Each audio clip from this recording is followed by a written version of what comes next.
All right, let's get into a really powerful idea, one that connects the 2008 financial crisis all the way to the future of AI. We're talking about human intuition. You know, that ghost in the machine, that spark of real understanding that no amount of pure data can ever seem to replicate. To really get our heads around this, let's start with a quote from physicist Emmanuel Derman. He said, "Theories tell you what something is. Models tell you only what something is more or less like." Think about it. A model is just a map, right? It's a useful approximation. A theory, on the other hand, claims to be the territory itself. The real danger kicks in when we forget that difference and start treating the map like it's the real world. And boy, did the world learn this lesson in the most brutal way imaginable back in 2008. All those sophisticated financial models, the maps everyone was navigating by, they just shattered when they hit the messy, unpredictable reality of how people actually behave. The maps weren't just a little off, they drove the entire global economy straight off a cliff.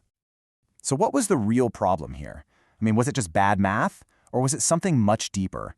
A fundamental mistake in how we trust abstract models over genuine human insight? Well, the answer really lies in this conflict that has become so central to our modern technological age. It's the battle between two completely different ways of understanding the world.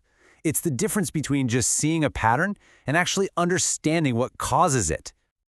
Okay, so we've got to be crystal clear about what we mean by intuition here. This isn't about those quick, snap judgments, what Daniel Kahneman calls fast thinking. No, we are talking about the complete opposite of that. We're talking about a deep, profound insight that you only get after a long, grueling mental struggle. It's not a shortcut to the answer, it's the destination you earn after putting in the hard work.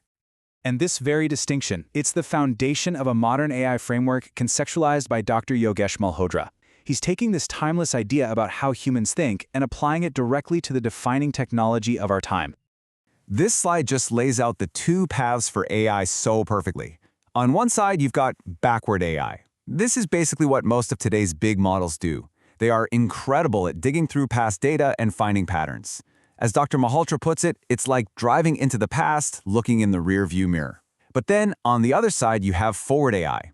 And this approach uses that deep human intuition to understand why things happen, which lets it prepare for a future that's full of uncertainty. But here's the thing. This whole idea that deep intuition can beat raw calculation, that isn't some new age concept. It is a timeless principle. It's been the engine of scientific revolutions and massive innovation for literally centuries. I mean, just think about how John Maynard Keynes described Isaac Newton. Keynes didn't just see a brilliant calculator, he called him a magician. Newton's real genius wasn't just his math. It was what Keynes called his muscles of intuition, this incredible ability to hold a single problem in his mind for days, weeks even, until he could finally feel its underlying truth. Now fast forward a few centuries, and you hear the exact same idea from Fisher Black, one of the creators of the legendary Black-Scholes model. Even this giant of quantitative finance saw his own revolutionary formula not as some perfect truth, but as a metaphor, something you explore and play with, not something you blindly obey. And this is the crucial point. The kind of intuition that drove Newton and Bloch, it's a state of complete and total immersion. It's a merging of the understander with the understood, a point where the line between you and the problem you're trying to solve just dissolves. It's that moment you stop just knowing the rules of the game and you start to truly feel the game. So how does this amazing, timeless principle actually apply to our modern world?